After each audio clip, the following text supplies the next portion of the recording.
Welcome to Brewin Business with Alec Littlejohn and Derek Vaughan, where we brew coffees and then we brew ideas. There's like a pause. I don't know. I didn't like that one as much. No, Oh, I didn't. that's okay. You know what? That's okay. It's experiment. So today, what are we going to be talking about? On this day, we are going to be talking about websites versus landing pages, and we'll expand what that is. Yeah, tingly. And the Facebook pixel and how it's like a little cookie, and you want your cookies in your cookie jar, which is your landing page. Yeah. So it sits there, and then you'd like take out of it, and then you. which is your customers. Yeah. But yeah, you make them, you're like a friend with them, like a friendly cookie. Yeah, it's not like you eat it. You hold them and you don't dip them in milk. Yeah. You just keep them and just hang with them. Alrighty then. Landing pages versus website. So give me a little bit of rundown on the difference here. On the difference, a website is to showcase your business, right? It's to say what we're all about, who we are as people, what we're interested in, just to get, again, build a rapport, some of the features we have, some of the services that you have, testimonials, like a whole plethora of information about your business and your staff to get people to know you and just more information on you. And a landing page is specific to whatever Your advertising. Whatever you're advertising in. So a landing page is essentially just a one-page website, for those who don't know. And by creating it and gearing it toward an advertisement, your cost per conversion goes down significantly. Your cost per conversion. Yes. Goes down. Yes, but the conversion rate goes up. Yes. I see what you're trying to say. Yeah. So with the landing page, it's essentially it's one of the biggest parts of your funnel, right? So depending on what you're doing, a lot of the funnels come from your social media platform, which then takes them to the landing page in which you have that offer. There's nothing else that's on that page except kind of just flowing them through whatever they initially clicked on the ad to kind of sign up for. So if it's like a free week or a free trial, they click on it, you go to the landing page, and right on that landing page you have that offer right there with maybe a video of some sort that kind of gives some more information about the offer, and then just an opt-in. And that's really it. There's no extra information. It's not like your website where you have all these different tabs that people can go through and take a look at all this different stuff and get kind of distracted. It's just straight to the point. Fill in your information and then continue on through the funnel. Yeah, because they say we have a worse attention span than a goldfish, right? So if you have a Facebook ad going out for a free week and you bring them to your website and your opt-ins at the bottom of your homepage, they have to go through a lot of information to opt into that free week, which means they're likely not even going to get there. They're going to see a button to click, and they're going to go, ooh, that's interesting. And they're going to go there, and then they're going to be like, wait, why am I on this website? And leave. Right? So the landing page is only for getting somebody to opt in for what they saw on the Facebook ad. So if they clicked for the free week offer on Facebook, they're going to go to a landing page that says, like, free week at location. So they're like, okay, this matches what I saw on the page. Like, really hold their hand through the process. Big button that says, give me my voucher or give me my coupon, give me my free week now, right? And then they have to put their name, email, and phone number. Make it so that your customers can be as lazy as possible. Right.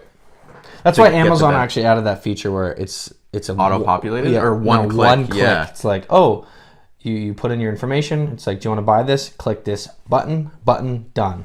You don't change pages because they found that if people have to press a button and they have to go to a page in which they fill out more information and then they have to click another button, they lose out on a lot of actual sales. So they made it so that you can just click, done. And sales obviously went up, and that's why they're number one. They're smart. They're number one. Very smart. They know that customer-oriented you want business to keep people lazy. You want to keep them lazy. You want to make it as easy as possiable to get the result you want. Any decision fatigue, and like you said, our attention spans are like a goldfish. I think shiny object.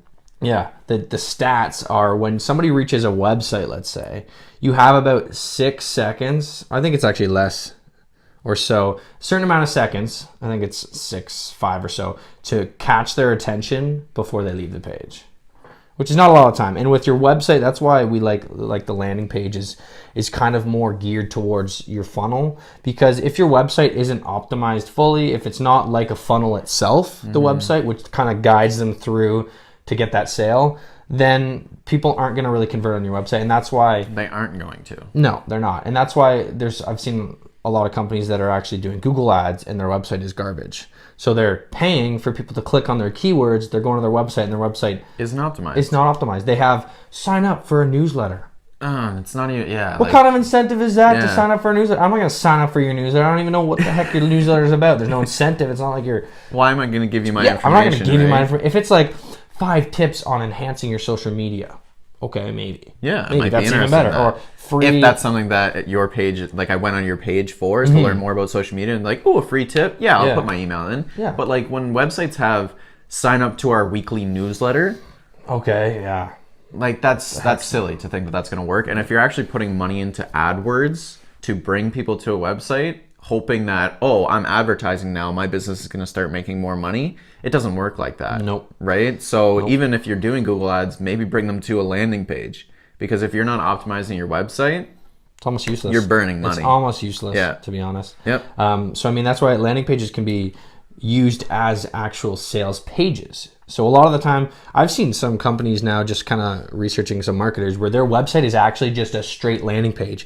And when you go through it, the whole page is just a funnel, and that's their website. And they have maybe 1 or 2 tabs at the top that you click, and it just takes you down the page to that section. Yep. And the whole page, it's just a funnel. It has all your call to actions. It has all the information you need on the page, and it's one page. And there's a button after everything that they say. Yeah. Right? So everything's supposed to entice somebody further. So once they have that blurb of information, book a call. Yep. Once they have more blurb of information, book a call. That's something else people don't do on the website. It's like there's not enough buttons call to actions everywhere. You got to have buttons. You got to have free offers, because if somebody's on your website and you don't have those little strategies we mentioned, like, hey, here's a an incentive. Yeah, 5-day challenge, or not a 5-day challenge.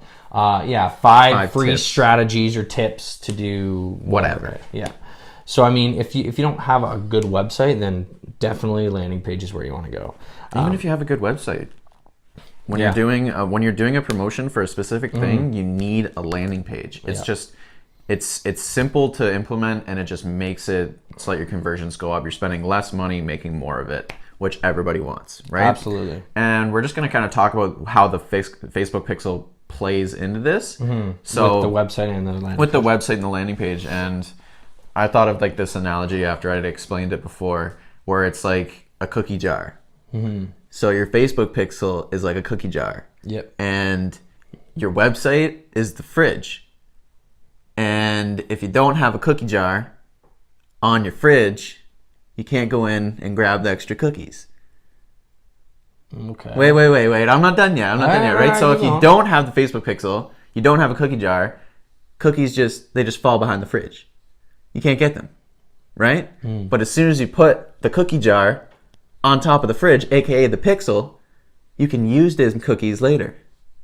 You can grab at them. You can retarget them, right? I kind of see what you're saying. So for me, I'm thinking like you have the cookie jar sitting there on the fridge. Yeah. And then people come to your fridge and they drop cookies off, and then they leave. And then you can go pick the cookies out and eat them. See what I'm saying? Yeah. You like that? Yeah. So like every time somebody comes to your fridge and... Maybe they just drop a cookie. And they open your... Who's going to just give up a cookie? Yeah, they just drop one. Yeah, they drop one. A cookie falls out of the bucket, and then we get to put that cookie in our cookie jar and save it for when we want to use it. So now everybody who comes to our fridge is dropping their cookies, and we're getting a crap ton of cookies. And these cookies are being collected on our landing page and on our website. So that anytime somebody goes to either landing page or website, we're getting some cookies. And then on Facebook, what we can do is we can redeem those cookies. We can be like, hey, we saw you on our website. Here's a cookie. Yeah. Like, right? Here, take our cookie. Free week. So essentially what we're kind of getting at is when you put the Facebook pixel on your landing page or your website, data is collected so that you have that information is stored that Billy was on your website who's also on Facebook. So now when you create a Facebook ad, you can retarget them saying, okay, everybody who visited my landing page, I want to show this ad to, which is, hey, I saw you were on our page. This free week is offer. This voucher is going to be expiring soon. Make sure you redeem it, and that's only going to go to people who were on your landing page. Whose cookies fell out of their pocket on our pages. Exactly. So it's just it's a great way to just get in front of those people again. And we've been talking about how our attention spans are like a goldfish. And the other thing is, nowadays you need to get in front of somebody a ton of times before actually getting 7 to 13 times getting in front of those before people. They actually make a transaction. Yeah, so with you. having that cookie is a great way to stay in front of them, stay top of mind, so that if maybe they forgot about you for a bit, boom, retargeting ad, they see you again, they're like, oh yeah, I thought I looked at this company, I saw their website, I saw their landing page. It's low hanging fruit. And now it's like, oh, there's another offer they're doing, it's an incentive. Maybe I'll actually take this offer now because it's a little bit better than the one I saw on the website. Boom, there you go. Or even you just forgot. Like people, like so often people will go to a page and then something will come up, right? Like everybody's on their phones. Like people are the short attention span. People are on their phones when they're looking at the landing page. 90% of people, like if you're doing Facebook ads and your pages aren't optimized for, like your landing pages aren't optimized for mobile, you're missing out on a lot because you're losing because 90% plus of our conversions come from mobile devices. Yep. Right? So imagine somebody's at the McDonald's checkout window, they're checking their Facebook, they see, oh, that's a cool offer, and they're like, next, and you're like, what? Yep, phone away. Right? Phone. So they were interested, but they got distracted because of the outside world. They're on their phone. That doesn't mean they're bound to their desk like it used to, right? So there's so many distractions that can happen. Yeah. So it's so important to retarget to those people because you need to stay top of mind, get another touch, remind them of what they forgot or what they just got distracted from, right? Right. So that's what the Facebook Pixel allows you to do. Yeah, and with landing page and website, it's basically the same. You put it on the pages, and the one thing that's cool about the website is because you have different pages, you can actually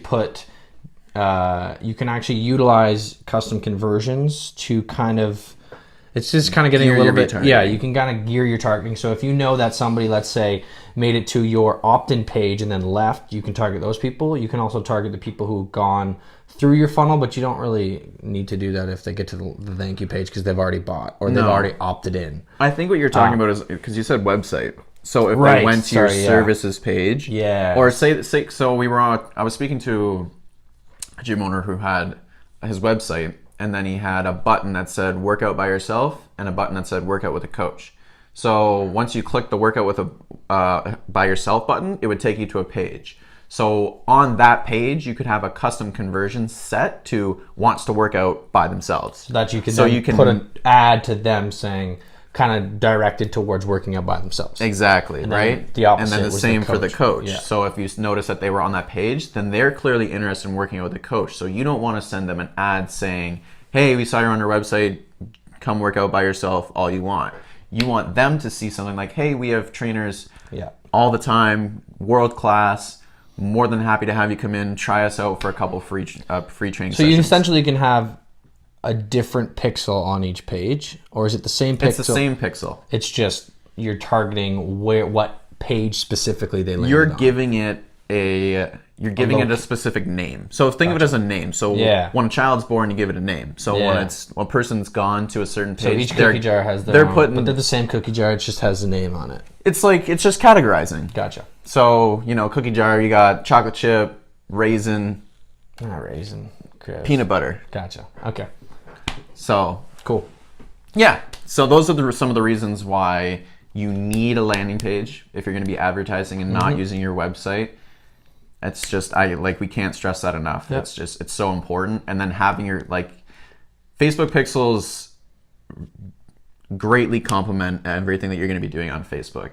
Absolutely. I wouldn't say they're needed, but man, are you leaving a lot of money on the table if you're not using them. A lot. So it's not going to be the death of your campaign, but you can get a lot more money out of it. So, and the more you have your kind of cookie jars sitting around on your pages, the more that pixel is going to collect data and collect information of people that have been interested in your business, and that's going to allow you to do a lot of different things, right?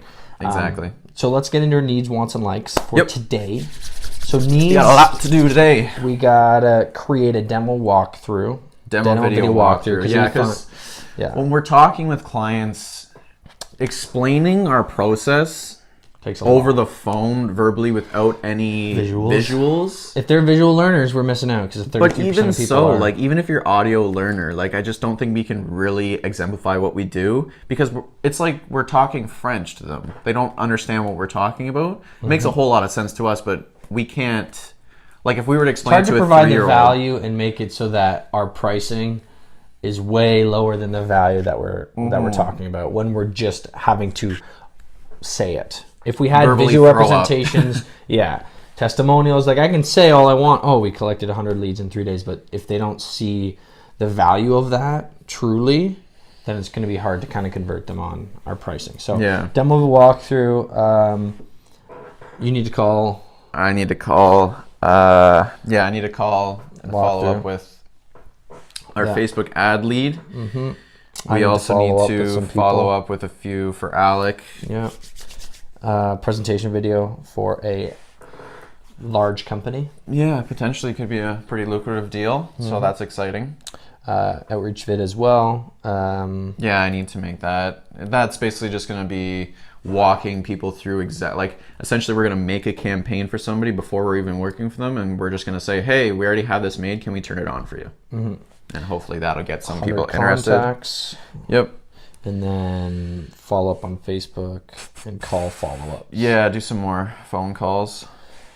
Okay, wants YouTube edits, podcast uploads, because we need to start uploading these bad boys to podcasts. Yeah, getting them on yes, I was going to on say Shopify. iTunes and Spotify. Shopify, iTunes.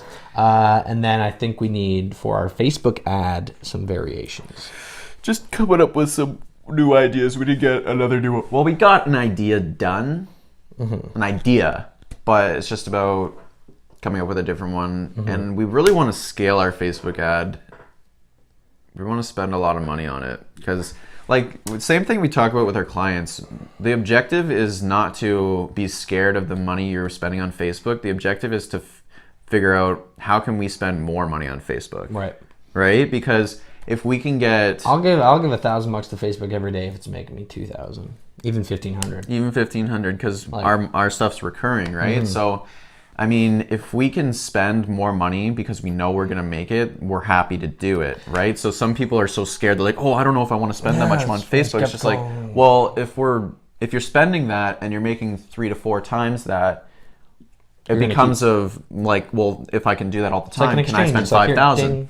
It's an ATM. You put $1 in, you get 3 back. I'd stand there for at least 2 hours. At least 2 hours for lifetime. Ding, ding, ding, ding, right? So it's just about that. And likes, I mean, I'd like that we get all this done. There's a lot there. So I think our likes will just come and go as we go. So that's it for today. That is it for today. Thank you for joining us for your morning essentials. A good coffee and a better brainstorm. Thank you, everybody, for coming on today. Without Little John. Derek Warren. Take care.